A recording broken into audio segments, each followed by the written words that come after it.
Alors bonjour, moi c'est Pi80, je suis un des artistes du collectif Renard. Je suis quelqu'un qui intervient dans la rue depuis plus de 20 ans, quasiment 25 ans.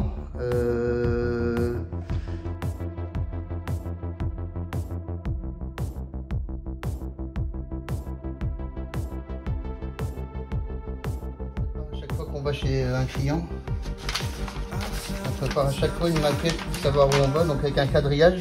Donc ça c'est les mesures exactes du mur. On fait les quadrillages, donc on sait que ça représente 1 mètre. Donc quand on arrive sur le mur, on fait le quadrillage. Ça c'est la suite en fait de la maquette. Donc là on a 2 murs en fait, qui sont 3 murs qui sont collés. Et à chaque fois, on reproduit le quadrillage pour quand on arrive sur le mur, on soit on ait déjà les proportions bien exactes.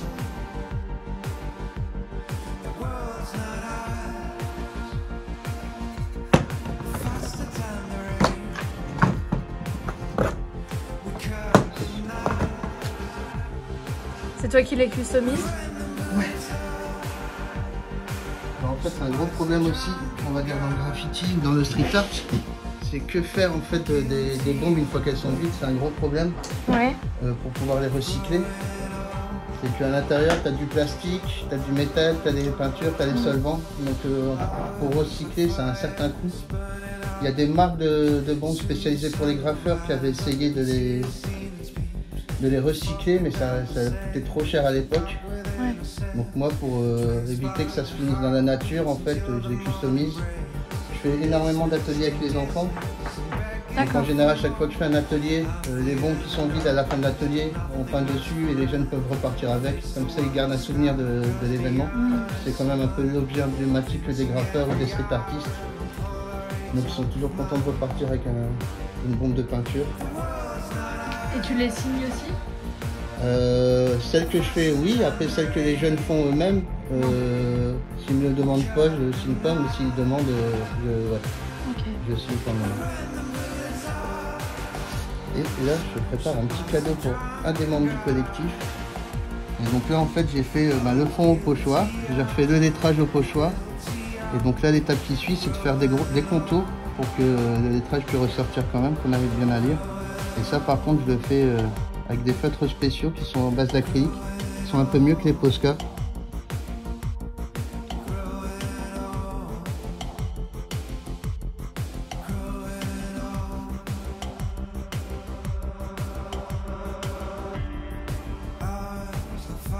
Est-ce que tu peux nous parler de ton projet en même temps, le projet que vous avez avec le collectif le prochain festival? Alors, le prochain festival qu'on fait, en fait, en dehors de la Biennale internationale d'art mural, les années où on n'organise pas la Biennale, on organise en fait Canard, donc c'est le long du canal, le long de canaux. On intervient sur des ponts ou des murs qu'il y a le long des canaux entre certaines villes, donc à chaque fois c'est des villes bien définies qui se suivent. Et là, pour le coup, on invite des artistes vraiment locaux, des artistes du coin. Parce que le but aussi, c'est de mettre les artistes en avant. Et pas seulement les gens qui sont de grande renommée, mais aussi les artistes qui démarrent, qui débutent. Ou alors qui sont déjà assez reconnus ici dans le coin. Mais aussi, on a une certaine reconnaissance du grand public. Et l'harmonie qu'on a entre nous se ressent. Et on essaie toujours de partager un maximum et de montrer quelque chose de positif. Pendant des années, on a été considérés comme vandales, comme les mots un peu de la société, alors que maintenant, on nous considère comme artistes.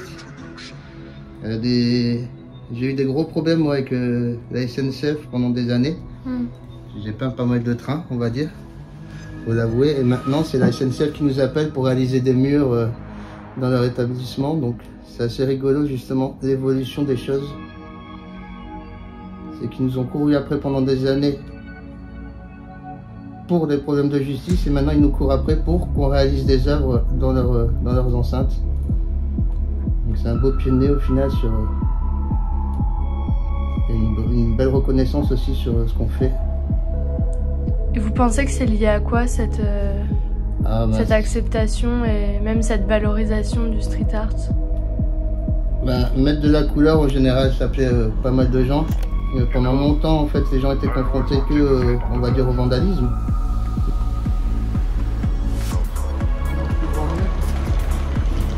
Ils vont passer leur machine, les nacelles.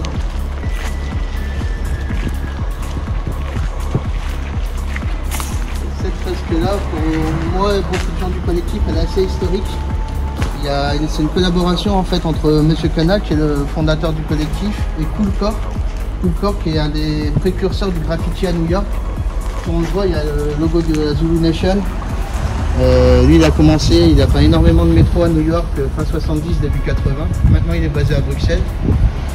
Et ça, c'est une collaboration en fait entre deux piliers, un pilier du graffiti à Lille et un pilier du graffiti à New York, du coup, du mouvement de manière générale. Cette fresque, elle a été réalisée en 2009.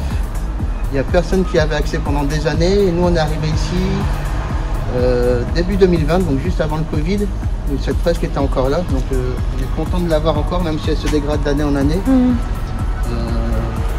est content qu'elle soit encore présente.